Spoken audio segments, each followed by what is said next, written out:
ببینید دوستان، برای این باکس از داخل ما 2 تا ضربدری زدیم. میبینید طول این 3 متر 70 تقریبا تو فاصله 2 متر و نیمی براش 2 تا دونه ضربدری زدیم، 7-8 خودمون زدیم. این باعث میشه که دیگه این به هیچ عنوان تکون نخوره و خیلی محکم بایسته سر جاش.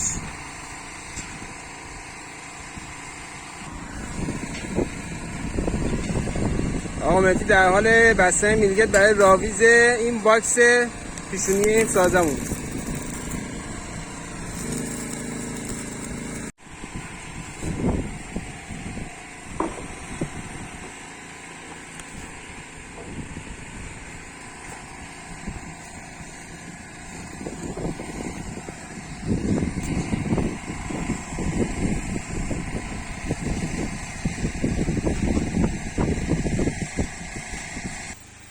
یه باکس برای پیشونی ساختیم روی زمین. حالا انشالله میخوایم الان بکشیمش بالا بزنیم سر جای خودش.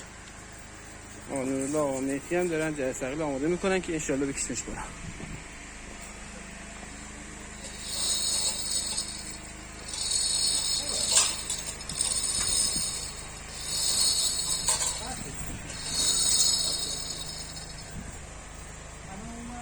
بودن 80-90 کیلو فکر میکنم باشه. حالا شاید یه خود سبک‌تر، نمیدونم، حساب نکردم. ببین بیام. نه برعکس آمدی. بیام نورالله.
آمدی خوش میگذره؟